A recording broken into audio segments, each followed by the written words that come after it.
This is Grace Tanya Phillips Galloway Brigman, as I recently learned. I'm just going to give you my little life story of what I know. The first part are just words. My life really starts where my memories start. I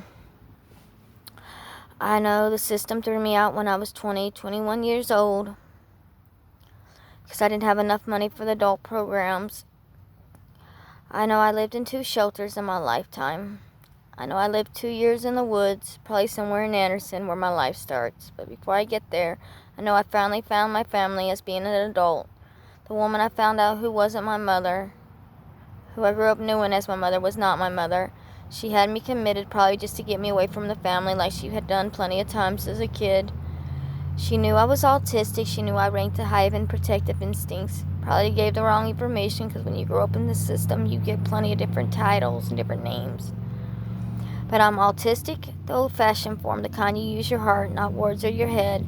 I have 2 forms of dyslexia, time and space, numbers and letters, which is words, a 5th grade education, but not like these today. I have a mind of a 9-year-old, but does not mean I'm not able to take care of myself. I know when to be an adult. I know when to be a child. I know everything inside of a home, from cooking to doing laundry. I know how to grocery shop and shop. I even know how to do some work. It comes to me like when you breathe, like mudding, sanding, painting. But I'm night blind, I'm tone deaf, I sleep like a rock. I like shiny objects, rocks, flowers, nature, music, reading. But my life for me starts in Anderson, South Carolina. The restaurant behind me, the sign in front of beside me. I'm sitting cross-legged with my little girl Joyce, pretty and pink. Yes, she's a stuffed animal. Her little bandana, my suitcase, and my book bag, which I no longer have, which would have every bit of proof of everything. The bench, the light post. Then I know people seem to think I look young, so I'm just figuring it might have been a car accident. I'm not really worried about it because I take rides from strangers all the time. I woke up in Greenville, South Carolina. The only reason I know that is from a receipt. I woke up in like a coffin thing or something. I don't even know what it was. I do know there was someone else there because of the stuff. There's food eaten. And I'm pretty sure they might have been younger due to the coloring books and some of the stuff I found in there. Then I moved I stayed at the Save-A-Lot store. When after waking up from there, I woke up with a big belly, thinking my Father in heaven gave it to me. It's not my fault. I don't really know my body. Then I moved up the road, and after a little while, and that Save-A-Lot store is where I came up with that song. It was closed down. Just a little sign by the old newspaper stand. That's how I figured it was a Save-A-Lot store. Then I moved up the road to a Jesus Christ Latter-day or Latter-day Saints where I stayed a little while. Then after there, I went to mosey up the road again, and there was a tire place across a big field where I just laid and rest for some of the day. And I know there was a big clock across the road the other way. Then someone picked me up, took me to the mountains where I wanted to go. I thought I'd live off the land. Then I went to, then someone picked me up, and I just didn't work out. Someone picked me up and took me to Casey, Taylor Street Baptist Church, where I stayed from the 13th to the 20th. People knew me as Nancy. And then the people there helped me go to where Nancy Galloway lived, Mommy Do. Her place looked like it was bulldozer over, weeds all grown up, just a little old lady.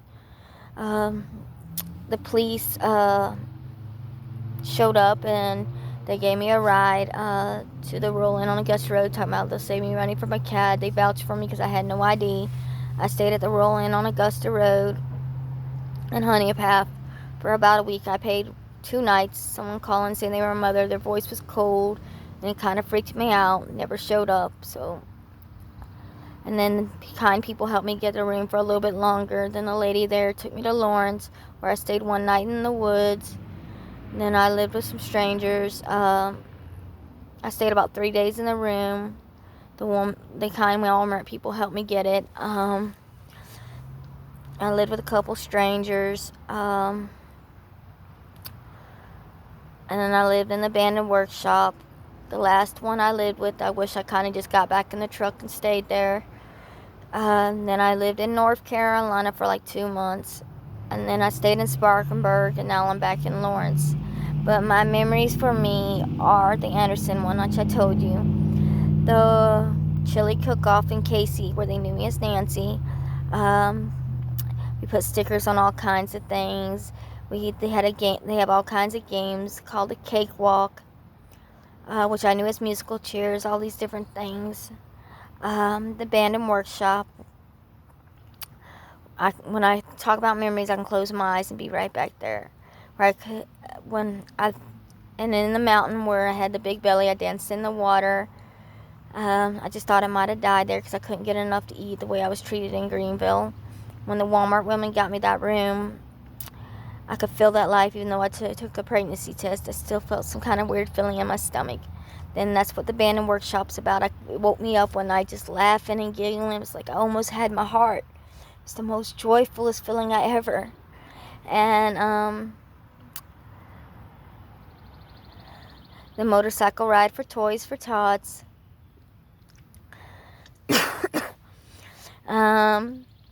Had my black shoes on like when I lived with the family. My size 2 leather pants, my shiny, my glove, my hand holding a cigarette with my black glasses.